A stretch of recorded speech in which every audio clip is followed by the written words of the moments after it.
Hello students, how are you. उम्मीद है आप सब ठीक होंगे। आज का जो हमारा लेक्चर है वो क्लास 10 के हवाले से है। जो पहला चैप्टर हम पढ़ रहे थे, जिस चैप्टर का जो नंबर है वो हमारे पास 9 है। ठीक है, चैप्टर नंबर 9 उसको हम डिस्कस कर रहे थे। उसमें जो हमारा जो टॉपिक है यानी चैप्टर का जो नेम वो है केमिकल इक्विलिब्रियम। इससे पहले हमने केमिकल रिएक्शन, केमिकल इक्वेशन, ठीक है, और जो टाइप्स है कि हमारे पास रिवर्सिबल रिएक्शन, इरिवर्सिबल रिएक्शन, फिर हमने स्टैटिक और डायनेमिक इक्विलिब्रियम्स को पढ़ा था।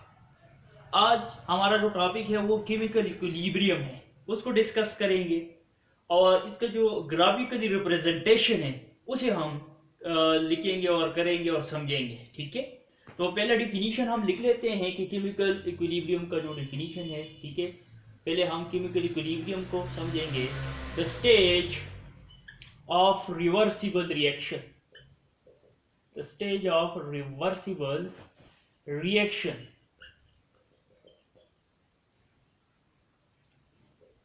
and which rate of forward reaction become equal to the rate of reversible reaction या reverse reaction called chemical equilibrium। ये हम डिफिनीशन लिख चुके हैं। ठीक है, अब इसको हम समझेंगे कि केमिकल इक्विलिब्रियम है क्या। तो हम जर्नल सा इसका जो फॉर्म है वो ले लेते हैं केमिकल रिएक्शन का। ठीक है, जो हमारे पास केमिकल इक्वेशन है, ये हमारे पास रिएक्टेंट्स है और इस तरफ हमने लिख लिए प्रोडक्ट। ठीक है, हमने डिफिनीशन में लिखा है कि स्टेज ऑफ रिवर्सिबल रिएक्शन। याद रहे कि हमारे पास जो इक्विलिब्रियम है, ठीक है, वो रिवर्सिबल रिएक्शन में आएगा। इरिवर्सिबल रिएक्शन में हमारे पास इक्विलिब्रियम नहीं आएगा। ठीक है, तो पहले हम समझ लेते हैं कि रिवर्सिबल रिएक्शन होता क्या है, फिर हम आएंगे the stage of reversible reaction के ऊपर। तो रिवर्सिबल रिएक्शन में हमारे पास दो चीजें होती हैं, एक होता है रिएक्टेंट, ठीक है, और दूसरा उसमें होता है प्रोडक्ट। रिएक्टेंट के जो लोग होते हैं, ठीक है, या मॉलिक्यूल्स होते हैं या कंपाउंड्स होते हैं, वो क्या करते हैं, आपस में रिएक्ट करते हैं, रिएक्शन कर लेते हैं। ठीक है, और हमारे पास फॉरवर्ड यानी फॉरवर्ड जाके क्या बनाते हैं, प्रोडक्ट बनाते हैं। ठीक है, फिर हमारे पास जो प्रोडक्ट के लोग हैं, ठीक है, वो कंबाइन होके फिर हमारे पास रिवर्स आके क्या बना रहे होते हैं, रिएक्टर। ठीक है, रिवर्सिबल रिएक्शन में ये दो काम्स होते हैं। ठीक है, कि हमारे पास रिएक्टेंट प्रोडक्ट और प्रोडक्ट रिएक्टेंट बनाएगा। ठीक है, अच्छा, जब ये रिएक्टेंट हमारे पास आगे की तरफ जाते हैं तो इसकी जो मिकदार है, कंसंट्रेशन है, ठीक है, वो कम होगा यानी डिक्रीज हो जाएगा और प्रोडक्ट की मिकदार बढ़ जाएगी। स्टार्ट में क्या होगा, इसकी जो मिकदार है वो जीरो होगी, इसकी मिकदार ज्यादा होगी और इसकी जीरो होगी, क्योंकि प्रोडक्ट का अभी बना नहीं है। तो ये दोनों रिएक्ट करके जब आगे जाएंगे तो इसकी मिकदार कम होती जाएगी, ठीक है, और इसकी बढ़ती जाएगी। तो इसको हम कहते हैं रेट ऑफ फॉरवर्ड रिएक्शन। ठीक है, रेट ऑफ फॉरवर्ड रिएक्शन। ठीक है, फिर हमारे पास जब ये थोड़ा सा बन जाएगा तो फिर ये आपस में फिर कंबाइन होंगे, रिवर्स आएंगे। ठीक है, तो फिर इसकी मिकदार कम होती जाएगी और इसकी मिकदार बढ़ती जाएगी। तो इसको हम कहेंगे रेट ऑफ रिवर्स रिएक्शन। तो उम्मीद है आपको रिवर्सिबल रिएक्शन का आइडिया हो चुका होगा। ऐसा रिएक्शन जिसमें रिएक्टेंट प्रोडक्ट में और प्रोडक्ट रिएक्टेंट में कन्वर्ट होता हो, रिवर्सिबल रिएक्शन कहलाता है।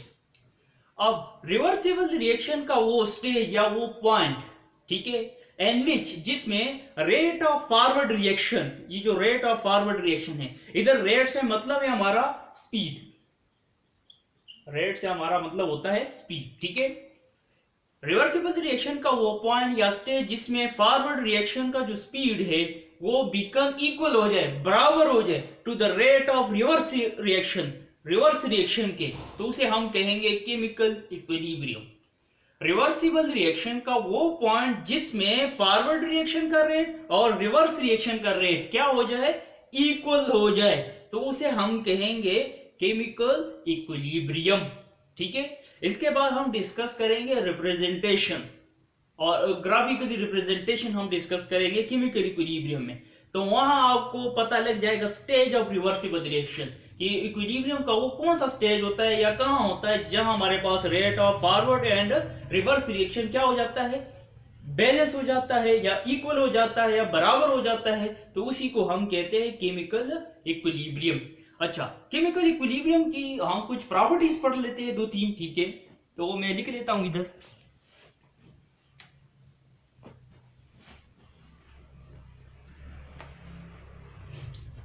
अच्छा, इसकी प्रॉपर्टीज पढ़ लेते हैं। ठीक है, फिर इसके बाद ग्राफिकली रिप्रेजेंटेशन करें। Properties of chemical equilibrium. याद रहे कि केमिकल इक्विलिब्रियम को हम डायनेमिक केमिकल इक्विलिब्रियम भी कहते हैं। जो पहली प्रॉपर्टी है हमारे पास वो है both forward and reverse reaction proceeds at same speed. याद रहे कि जब भी हमारे पास रिएक्टेंट, ठीक है, कन्वर्ट होता हो प्रोडक्ट में और प्रोडक्ट कन्वर्ट होता हो रिएक्टेंट में, तो ये जो फॉरवर्ड हमारे पास जो रेट है, ठीक है, और जो रिवर्स रेट है, इसकी जो स्पीड्स है, ठीक है, वो क्या होंगी, सेम होगी। यानी जो जिस स्पीड के साथ रिएक्टेंट प्रोडक्ट में कन्वर्ट हो रहा है उसी स्पीड के साथ प्रोडक्ट रिएक्टेंट में कन्वर्ट होगा। जब इन दोनों की जो स्पीड है ये बराबर हो जाएगी, ठीक है, तो हम कहेंगे केमिकल इक्विलिब्रियम। तो याद रहे कि केमिकल इक्विलिब्रियम में rate of forward and reverse reaction same होगा। ये इसकी पहली प्रॉपर्टी है। दूसरी प्रॉपर्टी, हमारे पास जो कंसंट्रेशन है, ठीक है, concentration of reactant and product, वो हमारे पास कांस्टेंट होगा। ये अहम बात है। ठीक है, बहुत से स्टूडेंट्स ये सोचते हैं कि हमारे पास जब इक्विलिब्रियम एक रिएक्शन इक्विलिब्रियम में आ जाए, ठीक है, तो हो सकता है कि उसके जो रिएक्टेंट है और प्रोडक्ट, इसकी जो मिकदारें हैं और इसके जो मिकदारें हैं वो हमारे पास सेम होंगी। सेम नहीं होंगी, बल्कि वो क्या होंगी, कांस्टेंट होगी। कांस्टेंट का क्या मतलब हुआ, मिसाल के तौर पर एक रिएक्शन इक्विलिब्रियम में आ चुका है, ठीक है, तो अगर इसकी मिकदार मिसाल के तौर पर इक्विलिब्रियम के ऊपर 10 है और इसकी 20 है, ठीक है, तो जब तक ये इक्विलिब्रियम रहेगा तो इनकी मिकदारें जो है वो कांस्टेंट रहेगी, चेंज नहीं होगी। ठीक है, और दूसरी ये जरूरी नहीं है कि इसकी जो मिकदार है और इसकी जो मिकदार है वो सेम रहे ना, सिर्फ कांस्टेंट होगी केमिकल इक्विलिब्रियम में। ठीक है, इसका ये मतलब नहीं है कि सेम होगी। बाद ऐसे रिएक्शन आ जाते हैं हो सकता है उसमें सेम हो, लेकिन ये जरूरी नहीं है। ठीक है, तो concentration of reactant and product constant रहेगा। तीसरा जो इसका पॉइंट है हमारे पास, क्या हमारे पास क्या है, केमिकल इक्विलिब्रियम है, ठीक है, वो इफेक्ट नहीं होगा। केमिकल इक्विलिब्रियम किससे इफेक्ट नहीं होगा, टाइम से, is not affected by time. याद रहे कि हमारे पास अगर इक्विलिब्रियम में एक रिएक्शन आ चुका है, केमिकल इक्विलिब्रियम है, ठीक है, तो टाइम गुजरने के साथ वो इफेक्ट नहीं होगा। अच्छा, इक्विलिब्रियम होता क्या है, इसको अब मैं थोड़ा सा समझा देता हूं, तो आपके पास ये जो टाइम का है, ठीक है, इफेक्ट ये आपको समझ आ जाएगा। इक्विलिब्रियम हम कहते हैं कि नो चेंज विथ टाइम। ठीक है, वो चीज इक्विलिब्रियम में होगी जिसके ऊपर टाइम गुजरे और उसमें कोई चेंज ना आता हो। No change with time. मिसाल के तौर पर मैं इसी तरह खड़ा हूं, मेरे ऊपर टाइम गुजर रहा है और मैं कोई हरकत नहीं कर रहा, ठीक है, और मुझ में कोई तब्दीली नहीं आ रही, तो मैं बैलेंस हूं। ठीक है, यानी मैं इक्विलिब्रियम में हूं। ये बोर्ड है, टाइम गुजर रहा है लेकिन इसमें कोई चेंज नहीं आ रहा। इसका क्या मतलब हुआ, इसका मतलब यही है कि ये इक्विलिब्रियम में है। आपके पास पंखा है, ठीक है, और वो पहले तो स्टार्ट हो जाएगी, ठीक है, स्टार्ट में इसका स्पीड बढ़ता जाएगा, आखिर में बस एक ही स्पीड में होगा। ठीक है, जब एक ही स्पीड में हो जाता है और तब आपके पास टाइम गुजर रहा है और उसकी स्पीड में कोई चेंज नहीं आ रहा, यानी वो कांस्टेंट स्पीड के साथ चल रहा है वो फैन, ठीक है, वो जो पंखा है, तो उसे हम कहेंगे कि वो इक्विलिब्रियम में है। और तब वो मूविंग करेगा तो उसको हम कहेंगे डायनेमिक केमिकल इक्विलिब्रियम, ठीक है।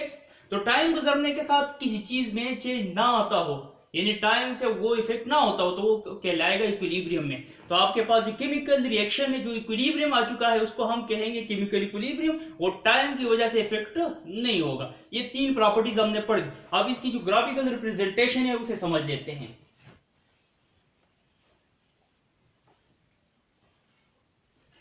ग्राफिकली रिप्रेजेंटेशन,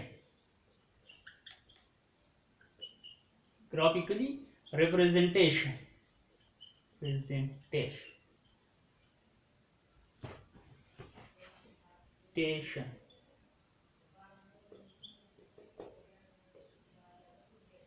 अच्छा, इसको हम एक्सप्लेनेशन भी बुक्स में लिखा होता है, ठीक है, कि एक्सप्लेनेशन ऑफ केमिकल इक्विलिब्रियम, ये भी आप लिख सकते हो, फेडरल के बोर्ड में यही लिखा हुआ है, ठीक है। ग्राफिकल रिप्रेजेंटेशन या एक्सप्लेनेशन ऑफ केमिकल इक्विलिब्रियम है, ठीक है, इसको हम डिस्कस कर लेते हैं। हमारे पास ये एक ग्राफ है, ठीक है, इधर मैं एक केमिकल रिएक्शन लिख लेता हूं जो जर्नल होता है A प्लस बी, वो हमारे पास बना रहा है प्रोडक्ट C प्लस डी, इसको हम रिएक्टेंट कहेंगे, ठीक है, और इसको हम प्रोडक्ट कहेंगे बच्चों, ठीक है। अच्छा, इस ग्राफ के ऊपर हम दो चीजों पे लेंगे, जो हमारे पास जो एक्सिस है, ठीक है, ये हमारे पास एक्सिस है, इसके ऊपर हम लेंगे टाइम को। याद रहे कि जब भी ग्राफ बनाना हो अगर उसमें टाइम है तो उसको आपने नीचे लेना है, ठीक है, एक्सिस के ऊपर लेना है। और जो वाई एक्सिस है उसके ऊपर आपने लेना है कंसंट्रेशन को। किस चीज को? कंसंट्रेशन, कंसंट्रेशन मिकदार, अमाउंट, ठीक है, उसको हम कहेंगे। अच्छा, जब हमारे पास रिएक्शन स्टार्ट होता है ना, जब हमारे पास रिएक्शन स्टार्ट होता है तो हमारे पास रिएक्टेंट की मिकदार ज्यादा होती है उसमें, ठीक है। मिसाल के तौर पर आप बाजार जा रहे हो, ठीक है, तो आपके पास पैसे बहुत ज्यादा होंगे, लेकिन अभी आपने सामान नहीं खरीदा, मार्केट में चले गए हो, तो पैसे आपके पास ज्यादा होंगे, आपके पास जो सौदा है वो नहीं होगा, ठीक है, यानी रिएक्टेंट ज्यादा होगा और सौदा अभी नहीं है। थोड़ी देर के बाद आपके पास पैसे कम हो जाएंगे, रिएक्टेंट कम हो जाएगा और जो सौदा है आपके हाथ में आ जाएगा, बढ़ जाएगा, ठीक है। तो इसी तरह रिएक्शन में हमारे पास जो रिएक्टेंट की मिकदार है वो स्टार्ट में क्या ज्यादा होगी और प्रोडक्ट की जो मिकदार है वो जीरो होगी, ठीक है। तो हम इसको ग्राफ में किस तरह ड्रा करेंगे, ये जो पॉइंट है, ठीक है, इसके ऊपर कंसंट्रेशन की मिकदार और टाइम की जो मिकदार है, यानी टाइम जो है वो जीरो है। तो स्टार्ट में यानी जीरो टाइम के ऊपर रिएक्टेंट की मिकदार अभी मैंने आपको बताया कि ज्यादा होता है, तो हमारे पास वो यहां से स्टार्ट होगा, ठीक है। और हमारे पास जब टाइम जीरो हो तो प्रोडक्ट की मिकदार जीरो होती है, तो प्रोडक्ट यहां से स्टार्ट होगा, यानी C प्लस डी यहां से स्टार्ट होगा, ठीक है, इधर मैं लिख लेता हूं, और यहां से स्टार्ट होगा A प्लस बी रिएक्टर। अच्छा, जब हमारे पास टाइम गुजरेगा, टाइम इस साइड पे है तो इसको मैं ऊपर शो कर लेता हूं कि टाइम इस तरफ जाएगा, ठीक है। जब टाइम गुजरेगा तो रिएक्टेंट की जो मिकदार है वो कन्वर्ट होगी प्रोडक्ट में, तो रिएक्टेंट की जो मिकदार है वो कम होती जाएगी, कंसंट्रेशन उसका कम होता जाएगा, तो कंसंट्रेशन की जो कम होने की डायरेक्शन है वो इस तरफ होगी, ठीक है। तो जो हमारे पास स्लोप बनेगा, ठीक है, वो इधर से बनेगा आपके पास, ये आपके पास स्लोप बन गया है। किस चीज की? हमारे पास रिएक्टेंट की। टाइम गुजरेगा, ये आपके पास टाइम गुजर रहा है इस तरह, ठीक है, और आपके पास कंसंट्रेशन कम होते जाएगा, तो हमारे पास जो रिएक्टेंट की मिकदार है वो भी डिक्रीज होने स्टार्ट कर लेगी। कब? जब हमारे पास टाइम गुजरता जाएगा, टाइम गुजरने के साथ साथ रिएक्टेंट की मिकदार डिक्रीज होना स्टार्ट कर लेगी। जब ये डिक्रीज होगी तो ये किस में कन्वर्ट होगी? प्रोडक्ट में। तो हमारे पास ये टाइम गुजर रहा है, ठीक है, इस तरफ। जब प्रोडक्ट हमारे पास बनना स्टार्ट होगा, इसका मतलब है कि प्रोडक्ट की मिकदार बढ़ने लगेगी, तो प्रोडक्ट इस तरफ जा रहे हैं, ऊपर की तरफ, ठीक है। तो हमारे पास स्लोप यहां से बनेगा, यहां से ये इस डायरेक्शन में, ऊपर की डायरेक्शन में बनेगा। यहां हमारे पास टाइम इस तरफ है, कंसंट्रेशन नीचे की तरफ है, तो स्लोप नीचे की तरफ बनेगा। इधर आपके पास जो ग्राफ है टाइम इस तरफ है और कंसंट्रेशन की मिकदार जो प्रोडक्ट की है वो बढ़ रही है, तो इसलिए स्लोप ऊपर की तरफ जाएगा, ठीक है, तो ये हमारे पास प्रोडक्ट की ये स्लोप बन गया है। ठीक है, अब देख लो, पहले हमारे पास रिएक्टेंट कम हो रहा है और प्रोडक्ट आहिस्ता आहिस्ता बढ़ रहा है। ठीक है, फिर हमारे पास एक ऐसा टाइम आ जाएगा, ठीक है, जहां हमारे पास जितना प्रोडक्ट है उतना जो हमारे पास जो रिएक्टेंट है उसकी जो मिकदारें हैं वो कांस्टेंट हो जाएगी। ठीक है, ये देख लो, ये बिल्कुल कांस्टेंट जा रही है, इधर ये भी इस तरह जा रही है। ठीक है, अगर हम इधर आ जाए ना तो ये कंसंट्रेशन है, मिसाल के तौर पर इधर कंसंट्रेशन अगर 100 है और इधर कंसंट्रेशन क्या है 50 है मिसाल के तौर पर, तो ये कांस्टेंट रहेगी, सामने जाते जाओ तो आपके पास ये जो कंसंट्रेशन है इसकी चेंज नहीं होगी। तो यहाँ पे ये जो हमारे पास रिवर्सिबल रिएक्शन का जो ये स्टेज है ये, ठीक है, ये हमारे पास एक स्टेज आ गया जहां पे रिएक्टेंट की और प्रोडक्ट की मिकदार क्या है, कांस्टेंट है। क्या है, कांस्टेंट है। तो वो स्टेज रिवर्सिबल रिएक्शन का वो स्टेज जहां पे हमारे पास रिएक्टेंट और प्रोडक्ट की जो मिकदार है वो कांस्टेंट हो जाए, तो तब उसे हम कहेंगे केमिकल इक्विलिब्रियम या इक्विलिब्रियम स्टेज कहेंगे, या रिवर्सिबल का वो स्टेज होगा जहां पे फॉरवर्ड और रिवर्स रिएक्शन की जो मिकदारें हैं वो रिएक्टेंट और प्रोडक्ट की जो मिकदार है वो क्या है, सेम है। सेम नहीं है, कांस्टेंट है, कांस्टेंट रहेगी, सेम का लफ्ज नहीं बोलना। ठीक है, अच्छा, ये तो हमने कंसंट्रेशन के लिहाज से हमने ग्राफ बनाया था, उम्मीद है आपको ग्राफ समझ में आ चुका होगा। अब हम रेट के लिहाज से ग्राफ को ड्रा कर लेते हैं।